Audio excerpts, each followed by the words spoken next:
registration and membership classes nicely, you'll be looking for it over and over and over. For those who have gone through the night classes, Nehemiah is one of those books that were written concerning the coming back, the return of the Jewish people after the captivity. Those people who had gone into captivity as a result of disobedience eventually did return based on the promise of God from the mouth of his servant Jeremiah. He says, after 70 years I will visit you and you will come back to this land. And he says to them, he said, you will call upon me when you search for me with all your heart and you will find me. And history has it that there were 3 major returns. One of them was a return under Ezra. One of them was the return under Zerubbabel. And the other one was a return under Nehemiah, the man we're about to read his account. Nehemiah chapter 1. Let's read from verses 1 to 3. Then we come to chapter number 2. We take verses 11. And then I go to verse number 17. And then we read chapter 3, a few verses. Are you there? Is everybody there? Nehemiah chapter 1, let's read from verse 1. If you can join me, I will appreciate that. The words of Nehemiah, the son of Hakali. And it came to pass in the month of Chislu, in the 20th year, as I, that is Nehemiah, was in Susan, the palace, that Hanani, one of my brethren, came, he and certain men of Judah. This is people who stayed back in the land after the deportation. That Hanani, one of my brethren, came, he and certain men of Judah, and I asked them concerning the Jews that had escaped, which were left of the captivity, and concerning Jerusalem. A little bit of word of commentary here. Nehemiah was one of those who were serving in the palace of the kings that were ruling all over the deported nations. Now, remember, there were several nations that ruled over Israel. Now, Nehemiah happened to be highly placed in one of those kingdoms where he had been deported. And it so happened that one of his brethren came with other people to the place where he was serving. Now, to be able to share with you what was his heart burden, he started asking them. He said, how is home? How are the people who are left over? How is Jerusalem? Inasmuch as he had been highly placed, under the king that he's serving, he never forgot something that was close to God's heart. He said, how is Jerusalem? How are the Jews that are left back? Verse 3, everybody read with me.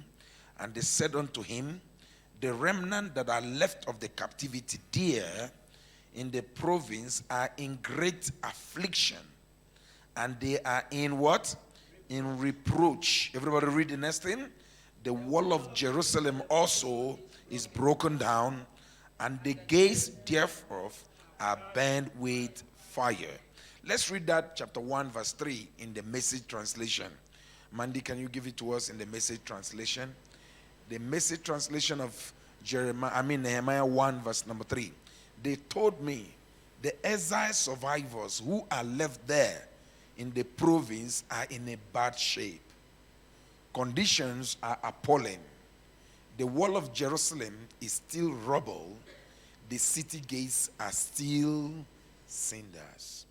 Let's take another translation, maybe the New Living Translation. If you have another Living Translation, okay. They said to me, things are not going well for those who return to the province of Judah.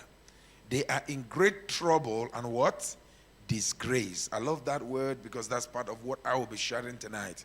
They are in great trouble and disgrace.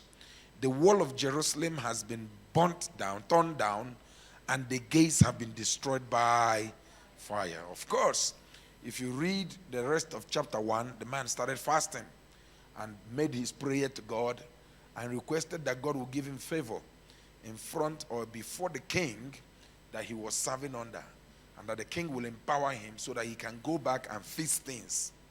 Now, it is alarming that a lot of believers don't care whether the work that is committed into our hands suffers a disgrace. But tonight, I want to challenge you to rise up and say, look, if I'm going to be involved in this thing, it must attract grace. There must not be disgrace with what I'm doing. I want my friends to come to my church and not find disgrace. I want my people to come to where I'm fellowshipping and see things are in order. If we are serving God and what we are doing is an honorable work, it must be something that attracts grace, favor of God. It must never have any tint of disgrace with it. 2 verse 11. So I came to Jerusalem and I was there 3 days. I was there 3 days. Verse number 12. And I arose in the night, I and some few men with me. Neither told I any man what my God had put in my heart to do at Jerusalem. Neither was there any beast with me, except the beast that I rode upon. That is Nehemiah writing now. Verse 13. And I went out by night by the gate of the valley, even before the dragon well, and to dung posts, the dung pot, and I viewed the walls of Jerusalem, which were broken down, and the gates thereof that were consumed with fire. Verse number 14.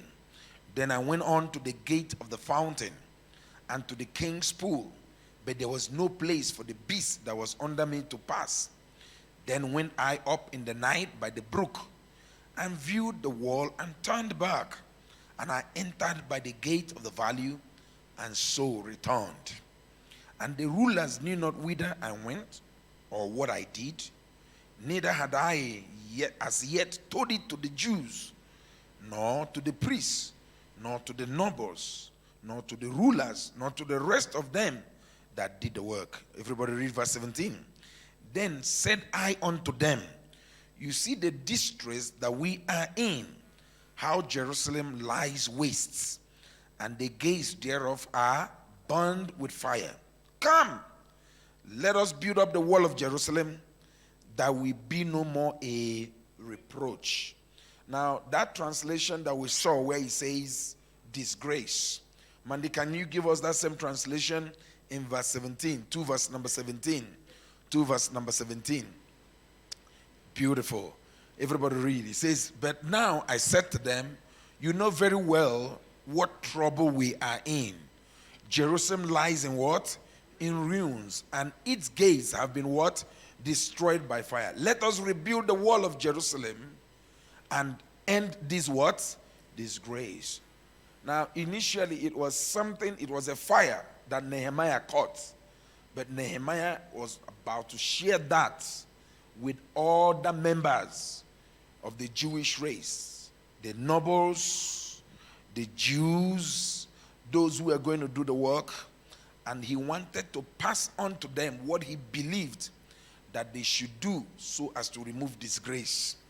The message I'm bringing tonight under the directive of our Father in the Lord, Reverend George Adeboye, is a message that will enable you and me to remove disgrace from the work that God has called us to do. Amen. It would eliminate every atom of disgrace.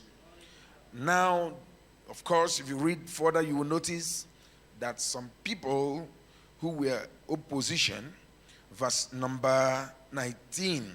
But when Sanballat the Horite and Tobiah the servant, the Ammonites, and Geshem the Arabian had it, in other words, that we are about to rebuild, they laughed us to come, and they despised us. And they said, what is this thing that you do? Will you rebel against the king? Then answered I them and said unto them, the God of heaven, he will prosper us. Can I have an amen? Amen.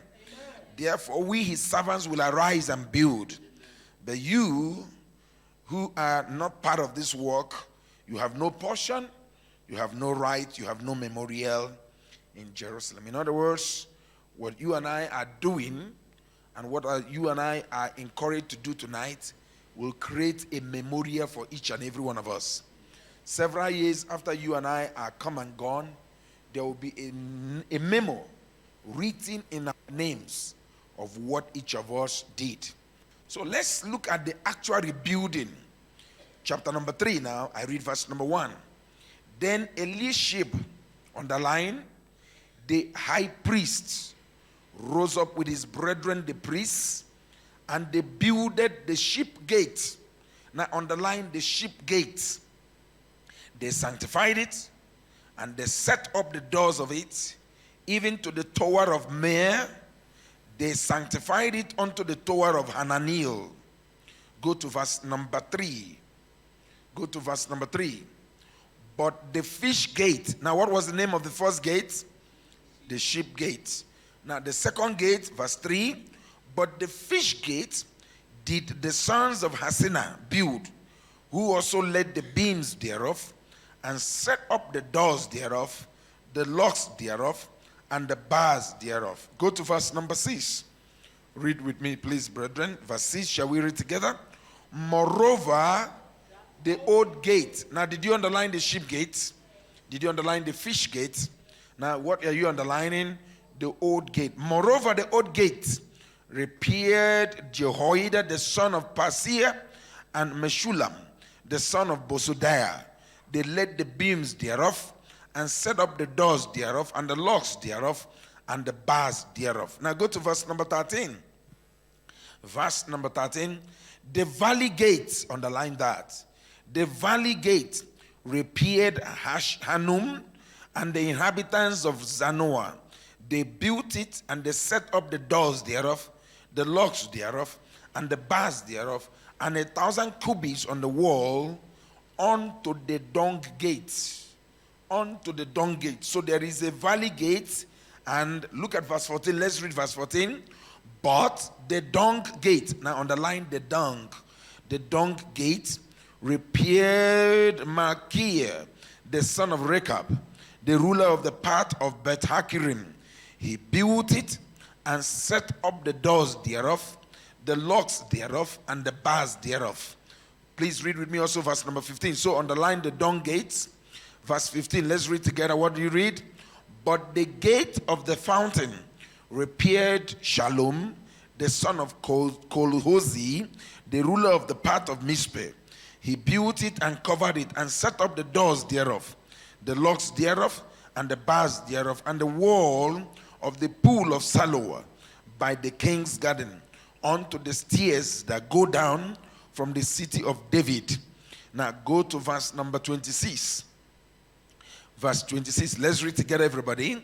Moreover, the Nethinim dwelt in Ophel, unto the place over against the water gate. Now underline that. The water gate, toward the east, and the tower that lieth after it. After them, the Tekoites repaired another piece over against the great tower that lieth out, even unto the wall of Ophel. So in verse 26, you have underlined the water gate, right? Verse 28, from above the horse gates, underline the horse gate. From above the horse gate repaired the priests, everyone over against his house. Verse 29, read with me. Read with me. After them repaired Zadok, the son of Immer, over against his house. After him repaired also Shimei, the son of Shechaniah, the keeper of the east gate. Now, underline the east gate.